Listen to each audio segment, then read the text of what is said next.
Muito bom dia a todos, bom dia, boa tarde, né? O pessoal provavelmente não almoçou ainda por estarmos nesse período de recesso. Então, é com muita honra, com muita alegria que nós iniciamos mais uma transmissão aqui pela Rádio Vibe Mundial. Eu sou Babá Exu, para os mais íntimos, e Babá Exu com Lé, para a maioria das pessoas. Sejam muito bem-vindos para este programa, que é um programa que eu estou extremamente honrado em fazer. Hoje nós recebemos aqui o doutor Edio Silva Júnior, advogado, mestre e doutor em Direito pela PUC São Paulo, fundador do Jus Racial e do Ida Afro. Ele é Ogã, já foi secretário de Justiça do Estado de São Paulo, o maior especialista em direito, principalmente nos assuntos de preconceito, tudo que envolve minorias, intolerâncias religiosas e etc. dentro desse contexto. Doutor, é uma honra ter o senhor aqui com a gente. Estou extremamente honrado. Não é da boca para fora, é do coração para dentro. Seja muito bem-vindo ao nosso programa Caminhos do Axé. Obrigado, Babá Ranier, querido. Eu quero dizer que a honra é toda minha, na verdade. Eu fiquei muito emocionado quando estive aqui, uma semana, um pouco mais, e você e Sol, enfim, muito generosamente fizeram o convite para que eu pudesse estar aqui.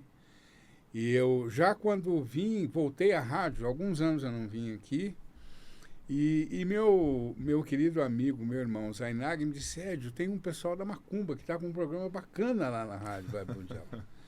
E daí eu fui atrás e fiquei muito positivamente surpreso com o trabalho que você faz, um trabalho belíssimo, na Casa de Luz Estrela Guia. E eu te dizia há pouco o que eu vou dizer aqui em público agora. Você representa o protótipo de líder de sacerdote que eu sonho para a nossa religião. Um protótipo ideal de alguém sério, de sucesso, e que entende que não é possível falar em religião de preto no Brasil, ainda que para o bem, e que bom que seja assim. Nossa religião é uma religião hoje majoritariamente composta por brancos, e que bom que ela é composta majoritariamente por brancos. O que eu lamento é que a gente não tenha mais negros, na verdade, mas entendo que também os negros, muitas vezes, o povo preto procura as neopentecostais porque talvez supõem que devam sofrer menos, né? Que já é tão difícil você ser preto no Brasil, e ser preto e macumbeiro no Brasil, eventualmente pode ser que você trabalhe aqui. Mas é uma religião democrática, uma religião inclusiva, e aqui hoje eu estou como teu Ogã, como teu admirador, e muito honrado com a oportunidade desse diálogo, viu, Ranier, querido? É extremamente recíproco. Eu já conheci um pouquinho da obra do senhor, e eu tenho certeza que muitas pessoas ainda, principalmente quem está começando na Umbanda agora, quem está chegando agora, e ainda vem com muitos conceitos do espiritismo, kardecismo, catolicismo, porque todo mundo no Brasil, eu entendo que se entenda um pouco católico, porque a gente diz que o Estado é laico, mas de laico não tem nada, né? Qualquer repartição pública que você vai, você tem uma cruz pendurada na parede, na porta, enfim. Então a gente acaba, felizmente ou infelizmente, tendo esse choque quando a gente chega nas tradições e na cultura afro-religiosa ou afro-ameríndia. Muitas pessoas, eu tenho certeza, que não entendem ainda o quão importante é a figura do Senhor. E eu, quando sendo um homem branco de terreiro, a gente não tem ideia do que as pessoas pretas passam na vida. Então, eu preparei aqui algumas perguntas para o senhor, tanto em relação à parte religiosa, umbandista, ou afro, candomblé, culto Xexelagbá, Ifá, e também na sociedade, porque uma coisa está totalmente conectada à outra. A religião, ela só é uma maneira de expor aquilo que a gente tem dentro, né? A nossa fé. Então, eu acho que talvez, eu posso estar enganado, se eu tiver, o senhor pode me corrigir, eu acho que o momento mais icônico, pelo menos nas mídias que nós temos do senhor, é aquela defesa no Supremo Tribunal Federal, falando sobre aquele momento que eu acho que é muito, muito importante para as nossas tradições.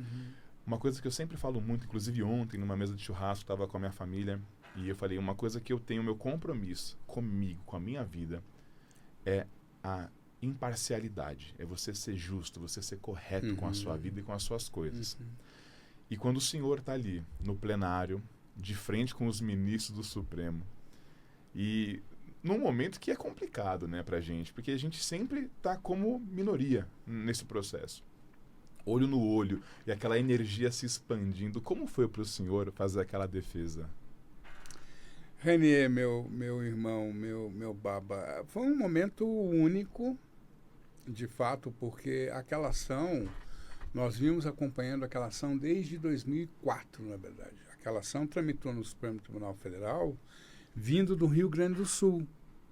Já no Rio Grande do Sul, nós havíamos ganho uma ação proposta pelo Ministério Público do Estado do Rio Grande, que pretendia questionar o dispositivo de uma lei estadual gaúcha que, e equivocadamente, até entendo que o deputado parlamentar tentou ajudar as religiões de matriz africana, mas acabou, de certa maneira, naquele momento, acabou atrapalhando, porque ele tratou o abate como se fosse uma coisa específica das religiões de matriz africana. Uhum. Num estado em que você tem centenas, milhares de frigoríficos que exportam carne há décadas para os países islâmicos e em que os animais são abatidos de acordo com o rito religioso islâmico, né? Então, nós ganhamos essa ação em 2004. Aquela época, as religiões de matriz africana, o Batuque do Rio Grande do Sul, né, que é poderoso, pujante, né, alegre, eu gosto muito, enfim, me chamou para fazer a defesa. Nós, então, ingressamos nos autos e o plenário, o órgão especial do Tribunal de Justiça do Rio Grande do Sul, entendeu que sim, que era admissível e que era legítimo o abate nas religiões de matriz africana. Muito bem, esse processo, então, o Ministério Público perdeu no Rio Grande do Sul, recorreu, e nós ficamos acompanhando esse processo no Supremo Tribunal Federal, Baba Ranier, querido, por 14 anos até aquele julgamento. Muito tempo. 14 anos. 14 anos. Aquele momento foi um momento muito especial, porque nós sabíamos perfeitamente bem o significado daquele julgamento. Inclusive o cenário de uma eventual derrota. Eu, por melhor que fossem os meus sonhos, jamais poderia imaginar que nós iríamos ganhar por unanimidade, 11-0. Mas especialmente o que eu te diria é que foi uma, entre outras oportunidades, em que eu vou ao judiciário, mas eu vou ali como porta-voz do povo de terreiro. Aquele julgamento teve aquele desfecho porque gente como você estava lá, mobilizando a macumba no país inteiro. Quando eu cheguei na Praça dos Três Poderes, foi uma emoção única ver o povo de terreiro fazendo um grande xirê na Praça dos Três Poderes. As fotos dos ministros do Supremo Tribunal Federal ingressando no plenário do Supremo, com o povo de terreiro ali, aqueles bacubeiros ali, aquela coisa linda. É maravilhoso. É maravilhoso, aquela força política ali e tal. Então, quis o povo de terreiro que eu fosse essa voz ali na tribuna do Supremo. Eu sou um homem, eu sou Ogã, sou filho de Xangô. Nasci no dia 24 de junho. Tenho essa compleição física e sou advogado. Então, até precisava da macumba dizer, se algum sacerdote ou alguma sacerdotisa abrisse o jogo para você e visse outro orixá que não Xangô, tinha que fechar as portas. Não tem como uma pessoa errar comigo, né? Então, foi um privilégio. Mas eu te diria que o papel do advogado, dos advogados, estavam lá o doutor Antônio Basílio Filho, meu parceiro, meu sócio há muitos anos, que também esteve comigo durante essas quase uma década e meia. Dr. Jader Freire de Macedo Júnior, também um dirigente umbandista, também advogado. Enfim, é uma equipe de advogados que atua sob a minha liderança já há muitos anos. Mas o nosso papel ali, ele foi o papel de dar voz, mas a força política ali foi a mobilização do povo de terreiro. Todas as vezes, esses anos todos, que eu vi o povo de terreiro se mobilizando, o judiciário disse sim. Não significa que essa seja a regra, mas é uma demonstração da força que a nossa religião tem, da potência que nós representamos, do que nós podemos fazer de bom para o nosso povo. Porque eu tenho certeza que o dia que a gente eleger um presidente da República, e isso vai acontecer, Axé. O dia que a gente elegeu um presidente, nós temos voto para isso.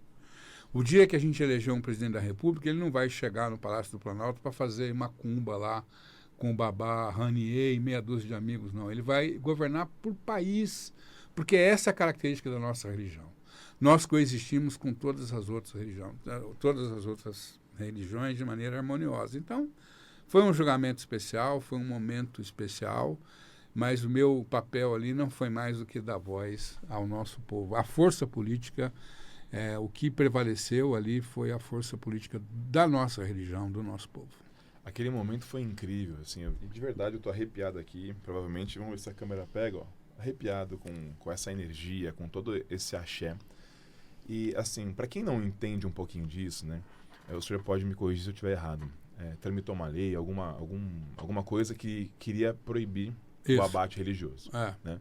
Só que corri o risco de proibir.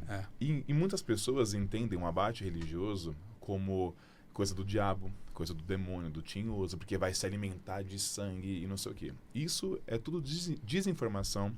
Isso é também uma espécie de uma demonização daquilo que a gente vive. Exatamente. Porque, aproveitando o momento que a gente está, festas, né? Acabamos de virar o ano, hoje é dia 2. Nós tivemos, doutor Edio, o maior abate religioso do ano, que é o Natal. Uhum. No Natal, são sacrificados 8 milhões de perus em nome do renascimento de Cristo. Sim. Eu amo Cristo, tá? Acho Cristo legal pra caramba. Mas os fãs deles são complicados. Boa parte dos fãs deles deturparam muito. E aí eu te pergunto, imagina se hoje surge algum movimento que fala, vamos proibir sacrifício de peru. Sim. Nossa, mas como assim? Porque querem atacar Cristo, querem não sei o quê, não sei o quê, não sei o quê. Poxa, mas para comer o peru, tem que matar o peru, né? Tem que ter o abate. Quando o senhor, no meio daquele plenário, fala, eu anotei aqui alguns momentos, né? Que o senhor fala, eu observei as sustentações, mas eu não pude deixar de observar os sapatos de couro dos ministros. Eu vibrava. Isso me parece um fenômeno esquizofrênico. No Brasil nós temos o maior rebanho, maior até do que da Índia. É verdade. Que não se tem o abate. Isso. Né? O senhor diz, na indústria, a cada 1 segundo se abate 180 frangos, um boi e um porco. Ou seja, nesse momento que nós estamos aqui, a carnificina aconteceu. E o que mais me chamou a atenção, que mais tocou meu coração, os números mostrando o quão os jovens negros na periferia são assassinados como muito pior do que qualquer animal. Porque o animal, eles têm uma preocupação, né? Mínima. Quando vai matar o Isso, peru, abate humanitário. dá o choquezinho. Não é você jogar o animal pela ponte. Joga pela ponte. Não. Tem que ter todo um... E ninguém está preocupado com isso. Ninguém está preocupado. Então, cada fala do senhor... Eu queria muito trazer o vídeo, mas ele é um pouquinho extenso. Mas cada fala, eu vibrava. Ninguém liga para o sacrifício dos judeus, né? O dia do perdão que eles têm. Então, tem pessoas lá na Índia que vai no vulcão e joga os animais no vulcão.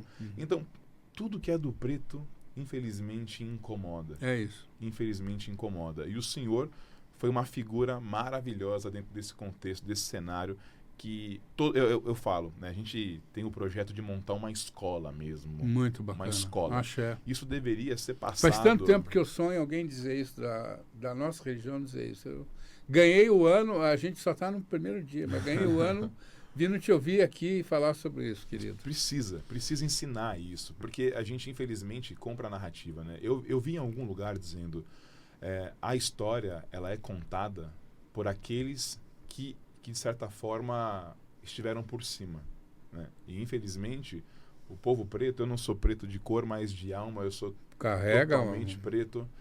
Pai Benedito, que é meu mentor, é um preto. Axé. Então, a gente precisa dar força a isso. É sobre isso que você está dizendo. O que você está dizendo? E você captou muito bem o sentido da minha fala ali. Repare o seguinte, eu até optei por não tratar disso no plenário do Supremo, porque entendi que era mais importante destacar outros aspectos. Mas o que é relevante dizer?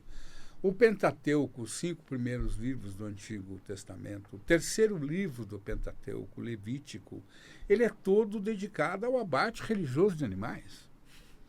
Os judeus têm abate religioso de animais para fins dietéticos, que é o que é mais popularizado, o alimento kasher, ou kosher. Mas você tem a caparó, que é o abate religioso de animais para fins estritamente litúrgicos. E lembra muito, inclusive, o ebó, ou o buri da macumba. Os muçulmanos têm no abate religioso uma fonte dietética, que é um preceito religioso, que é a alimentação halal, mas você tem também a Eid al-Adha, que acontece 10 dias após a Hajj, que é a visita anual à Meca, e que Eid al-Adha, em tradução livre, quer dizer exatamente festa do sacrifício, e que você abate animais, inclusive de grande porte. Então, o sangue, Babá Hania, querido, o sangue é um elemento central na liturgia de quantas denominações cristãs. Nada disso incomoda as pessoas. A galinha da macumba incomoda as pessoas. Demais. Por que a galinha da macumba incomoda as pessoas? Porque a galinha da macumba é de uma religião majoritariamente branca, democrática, inclusiva, mas que está associada à presença negra no Brasil.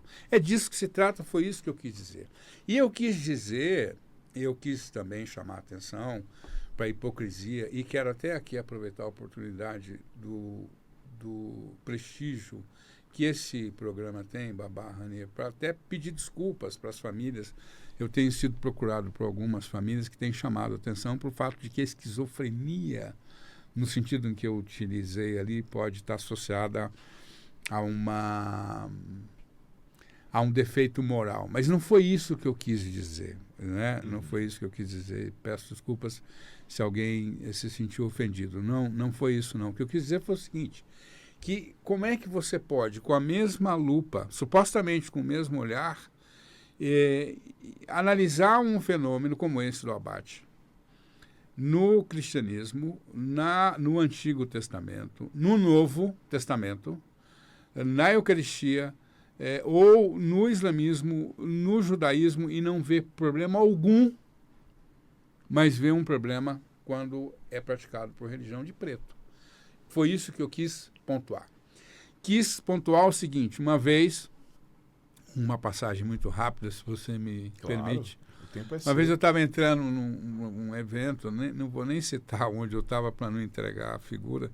Uma vez eu estava entrando num evento e aí, por acaso, eu cruzei com uma juíza, e encostando no seu carro moderno, com poltronas de couro, bancos de couro, e ela portando uma bolsa da Louis Vuitton e uma coisa de couro.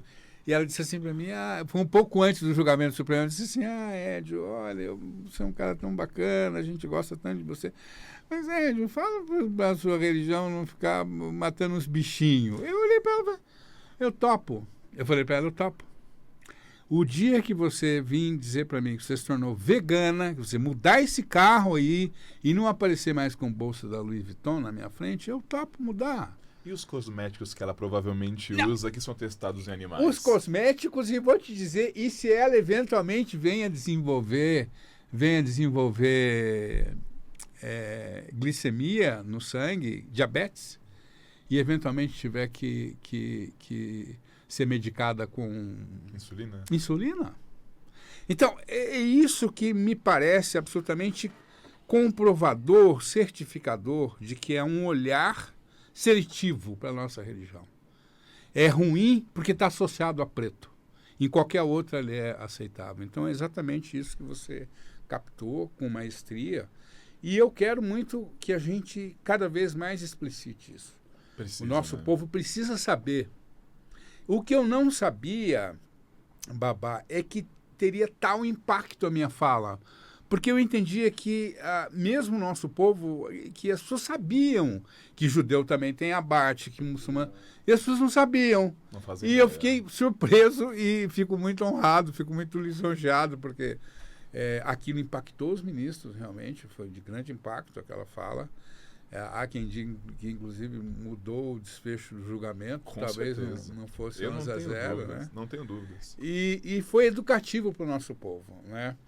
Eu acho que o Zé estava dizendo agora há pouco que tem as nossas coisas precisam ter essa dimensão pedagógica, né? Eu acho que tudo isso é pedagógico. Eu sempre lembro, você me dá o microfone, eu não paro de falar, você tem que me controlar, né? Me controla aí, você é só, não ficar me olhando, tem que me controlar. Eu estou adorando.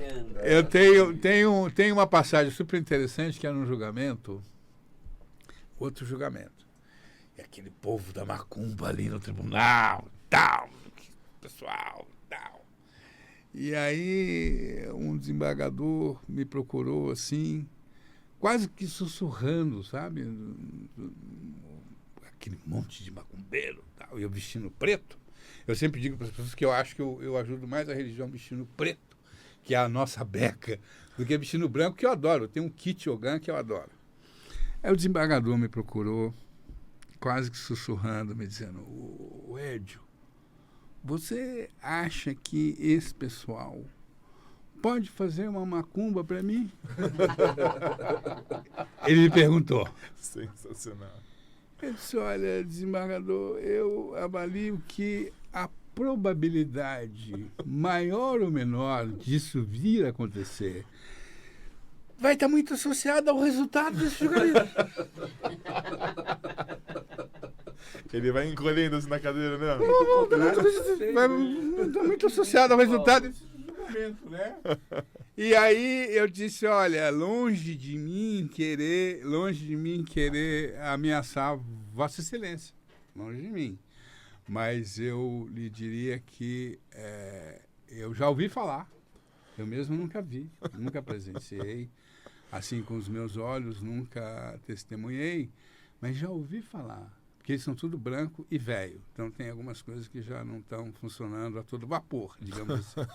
Eu disse: eu já ouvi falar que tem uma macumba que faz cair uma parte importante da anatomia masculina e não há cirurgia reparadora, Baba Ranier, que coloque aquilo no lugar. E se colocar no lugar, não sei se vai funcionar. Nós ganhamos julgamento. Acabou. Nós ganhamos julgamento. Ou seja, o que eu quero dizer? Que o povo de terreiro junto, se eles não entendem que, do ponto de vista legal, constitucional, jurídico, o direito é o mesmo, se eles não têm uma ética mínima para esse tema, que seja então pelo medo. É sobre o medo. Aí entra Exu. Aí entra Exu. É por isso que eu acredito que a gente ainda vai eleger presidente da República. Doutor Edio, que de verdade, não posso deixar de falar, que honra, que bacana ter esse papo com o senhor aqui. Obrigado. O quão honrado eu tô. A gente está chegando agora na parte dos comerciais. Eu vou aproveitar, a gente tem mais um minutinho para falar que quem quiser conhecer um pouco mais do trabalho, o seu Instagram é @doutor Dr. Edio com H-E-D-I-O. @doutor Edio Silva. Lembra tédio? Tédio remete a Edio. Pronto. Não deixem Tédio de não tem seguir. nada, De tédio. Muito pelo contrário, um papo muito bom, muita cultura, muito divisor aqui para o nosso conhecimento, para a nossa Obrigado, vida. querido. Então, sigam o Dr. Edio, vale muito a pena para a gente ganhar uma maturidade maior na nossa religião, né? Não ficar naquele campo do, faz uma simpatia, faz uma macumbinha. Como é que eu faço uma macumbinha? Cara, primeiro vamos fortalecer a nossa base intelectual, entender o que é a nossa religião, quem são os feras da nossa religião, para que a gente transforme esse contexto, esse olhar, e a gente siga com um caminho muito mais proveitoso, amoroso, com conquistas, com vitórias. E temos muito papo ainda, hein? Muito papo, mas temos mais meia hora de programa aqui. Eu vou pedir para o senhor depois contar um pouco da sua vida. O senhor comentou comigo que foi pedreiro, então quero saber de tudo isso. Vamos quero lá. bater muito papo Obrigado. com o senhor, tá bom? Vamos então, lá. pode chamar os comerciais, por gentileza. Estamos ao vivo novamente na nossa segunda parte do programa Caminhos do Axé. Eu, Baba Exu com Lé, ou Baba Exu para os mais íntimos, estou aqui com o grandioso Dr. Edio Silva Júnior. Muito honrado, já tivemos a primeira parte. Que papo bom, como flui bacana. E agora vamos para a nossa segunda parte aqui do programa. E antes do senhor contar a sua história, que eu imagino que muitas pessoas querem conhecer, eu queria que o senhor comentasse, eu vi um vídeo que o senhor postou no Instagram, falando sobre as roupas brancas e também aquele pseudo-culto a Iemanjá, que as pessoas não se assumem cultuando Iemanjá, pulando as ondinhas. O senhor poderia comentar pra gente um pouquinho? É impressionante, né, Babá, Rani, querido, porque o branco, e eu li muito sobre isso, e as pessoas chegam no final do ano e querem explicar por que nós temos o único Réveillon do planeta que o branco, a indumentária branca, a veste branca, assume essa importância, né, tão grandiosa, né? E aí isso tem a ver com o algodão, mas o algodão era o algodão da sacaria, era o algodão rústico, que era a roupa do escravizado. E isso, Babá, Rani, querido Sol, enfim, e Zé, e todo mundo que nos acompanha, os que vão nos ouvir aqui, isso é muito significativo, porque era tão impressionante o uso do branco como marcador social, escravizado, senhor escravo, que a elite colonial, imperial, ela tinha opção por usar roupa preta, que ela não queria nenhuma associação com o escravizado. E aí o branco sai da senzala, a roupa branca sai da senzala e hoje ganha essa importância, vai para as grifes de luxo e tal. Lembra um pouco a história da feijoada, né? Dava os restos para o nosso povo e o nosso povo ia lá e fazia o melhor e construía esse legado civilizatório tão bonito que a gente foi capaz de construir no Brasil. Então, isso aconteceu com o branco e aconteceu com Iemanjá também, né? Uma figura icônica nos anos 70 no Rio de Janeiro, Tata Tancredo, uma figura muito importante.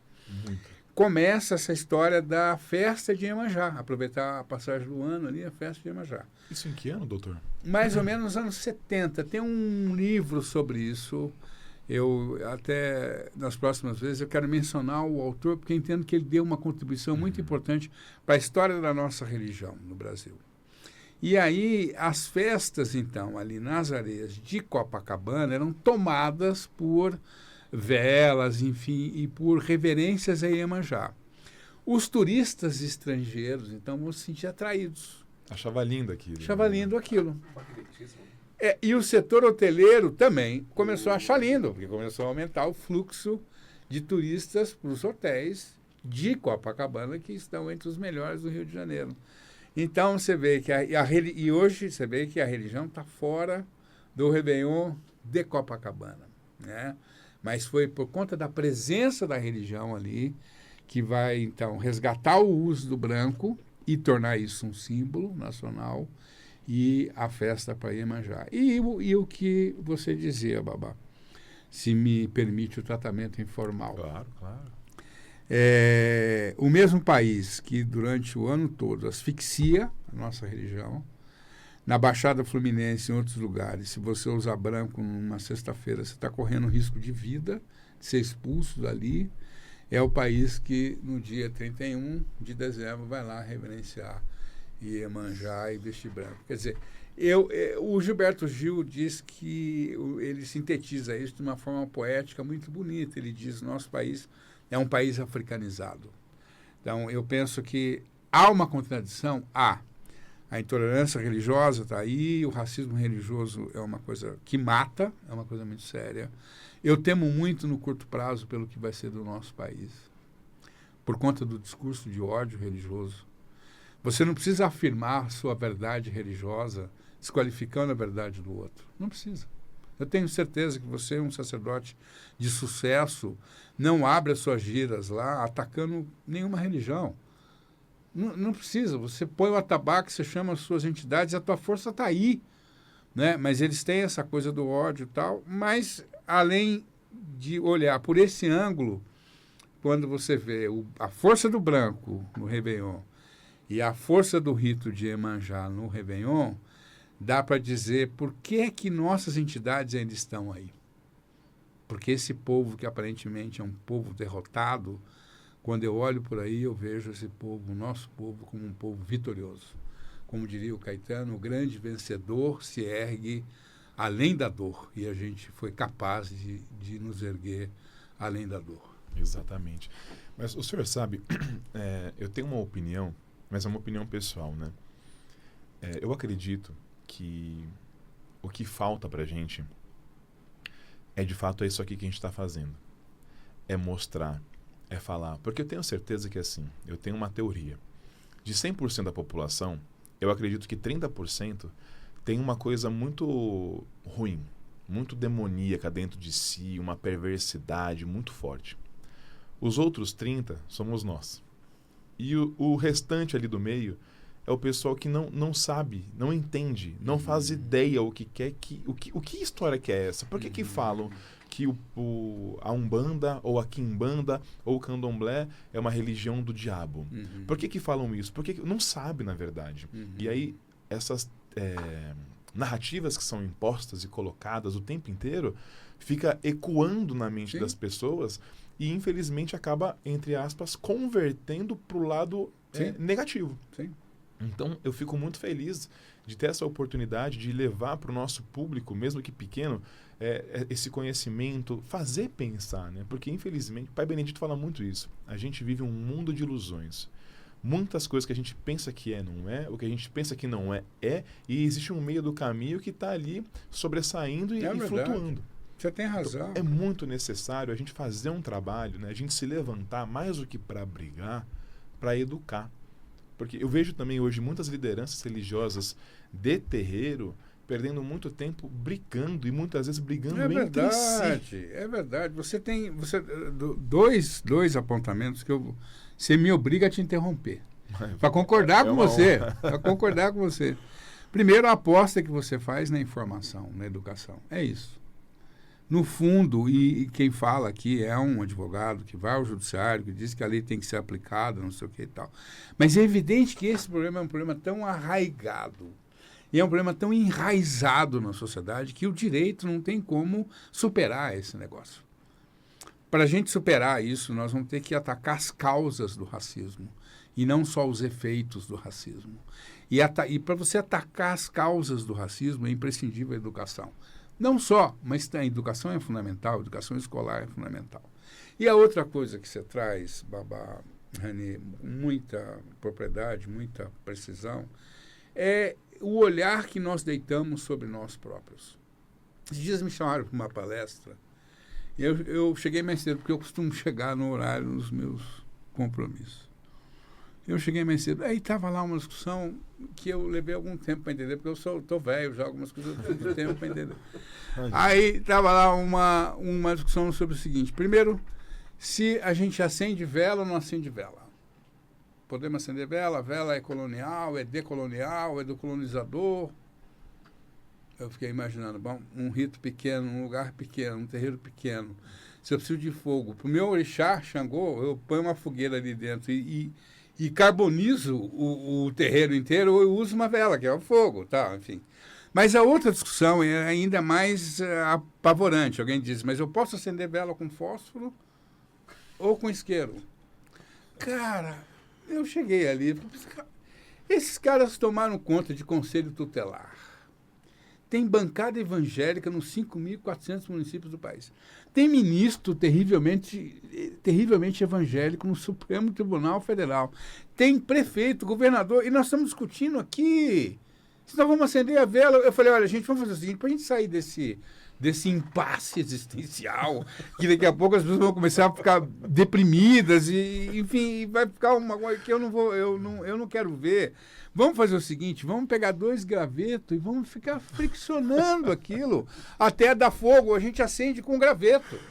Para não ter problema, né? Não, e para a gente passar para outra pauta, porque eu sempre digo, Babá, Rani, querido, quem nos ouve, que o Conselho Mundial de Igrejas, porque os cristãos você tem os que estão vinculados ao Vaticano, todos os demais estão vinculados ao Conselho Mundial de Igrejas. Né? Na origem, os protestantes, hoje chamados evangélicos. Né?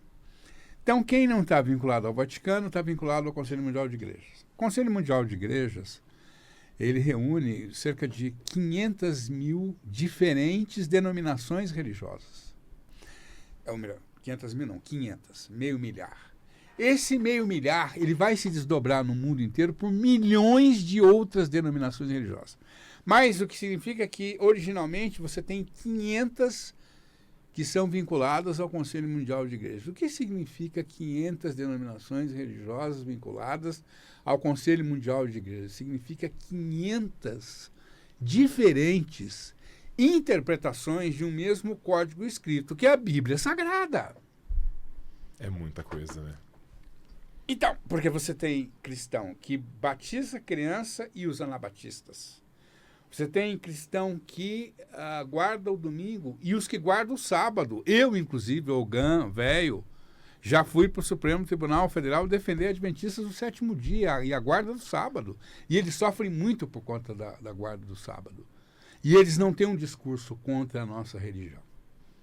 Então, também a gente precisa, quando a gente fala evangélico, nós precisamos distinguir os neopentecostais, que realmente é um segmento que tem essa coisa do discurso de ódio e tal, dos adventistas do sétimo dia, que são, por exemplo, nossos aliados.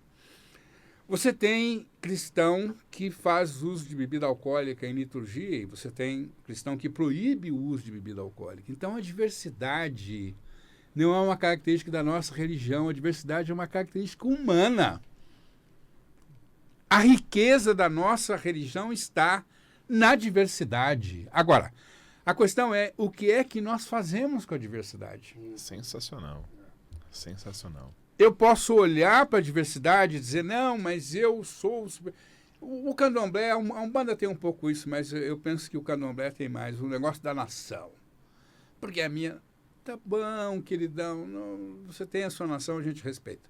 Agora, repare, quando a intolerância religiosa estiver na rua, ele não vai perguntar para você se você cultua o seu Zé, se você cultua orixá, vodú. Você é macumbeiro, cara. O senhor é queto? É queto, é indígena, você é macumbeiro, mano. Então, é como macumbeiro, é coletivamente que nós vamos forjar a saída.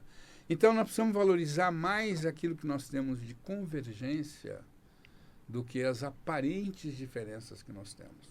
Que é o que os cristãos fazem. Uhum. Total. Cada um tem a sua identidade, mas no frigir dos ovos são todos cristãos. E no meu caso, até muita gente do candomblé, especialmente, não torce o nariz quando eu uso essa expressão, mas eu digo o seguinte, o cara da santa, eu pergunto, vamos por exclusão. Você é carismático, que é um setor cristão, católico, que tem transe. Carisma. A glossolalia. As pessoas... filho, aquilo... Você está tomado pelo Espírito Santo. Você é sufi ou sufistas, que é um segmento islâmico que tem transe religioso. Os homens vestem uma saia gira e tal. Com a mão, né? As mãos. Né? Com as mãos e tal. Você é budista, porque o nirvana é um estado de transe. Você é pentecostal, você é kardecista, então você é macumbeiro, filho. E acaba com esse negócio aí, você é macumbeiro. E até alguns deles, dos nossos detratores, ficam ali vestindo branco e fazendo sessão de descarrego. Sai daí dessa imitação, vem pra cá. Eu tenho certeza que lá no teu terreiro vão ser muito bem tratados e no final vão atingir a apoteose, né, babá? Que é o que interessa, né? Excelente colocação, doutor. Mas eu vejo isso também como um distúrbio humano, né? A gente gastar energia com aquilo que não vai te levar a lugar nenhum. Então, é maravilhosa essa fala e que então consigamos, né, investir a nossa energia porque vai mudar a gente. E eu acredito que esses papos, essas conversas, eles são elucidativos, né? E se a pessoa ainda tem dentro dela aquele ímpeto de querer brigar com a quimbanda com não sei quem, que siga o seu caminho e faça o seu melhor. Né? Isso aí. Eu queria então que o senhor contasse pra gente um pouco da sua história de superação, que eu sei que é incrível. Conta pro pessoal que eu acho que vai ser um dos pontos altos aqui do nosso programa. Talvez uma frase que me acompanha muito, me acompanhou a vida inteira, e tem a ver com uma história muito bonita que eu tenho com minha mãe. Eu venho de uma família pobre, com muitas privações, enfim. O senhor é mineiro? Sou mineiro de Três Corações. O gentílico é tricordiano.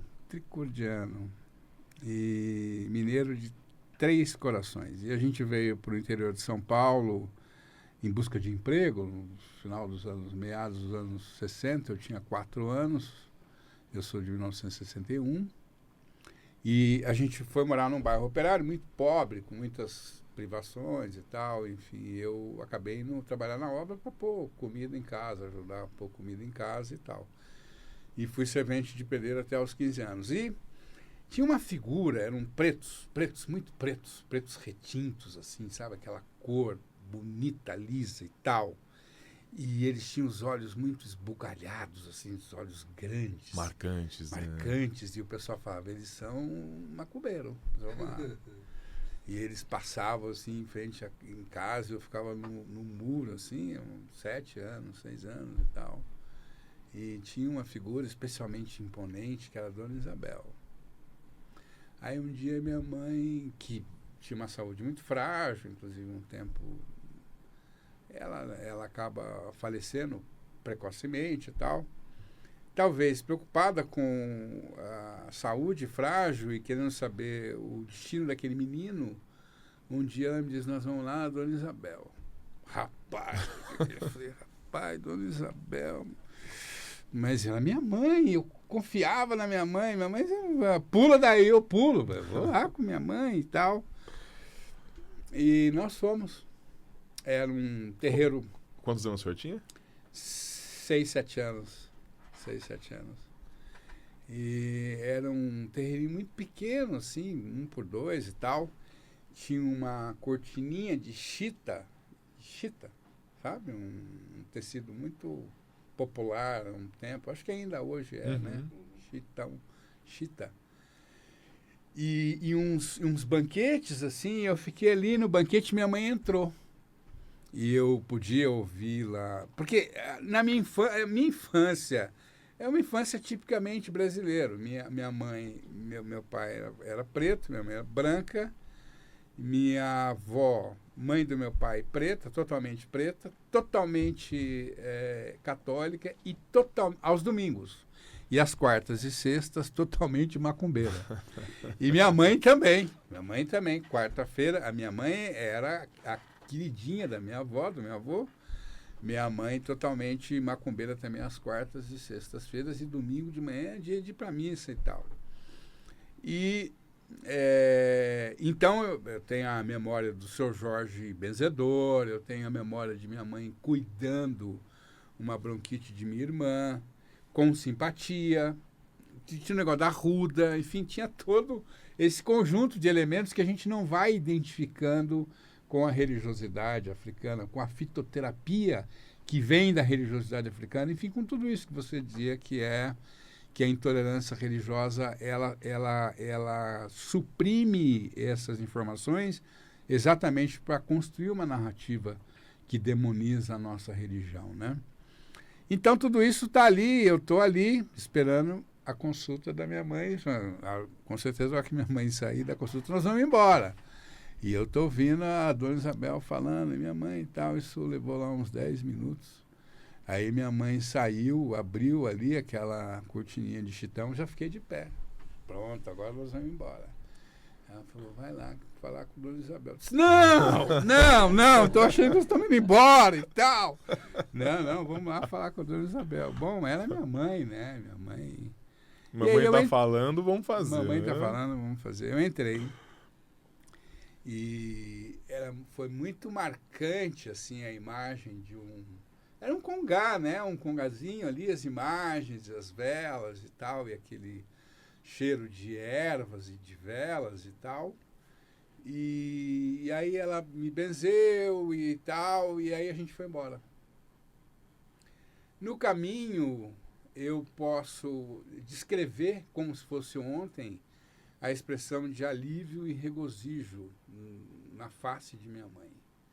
E ela, segurando a minha mão, ela me diz, Dona Isabel disse que você vai... Eu tinha 7 anos. A maior parte dos meus... Era um bairro muito pobre, a gente muitas vezes tinha privação de alimentos e tal.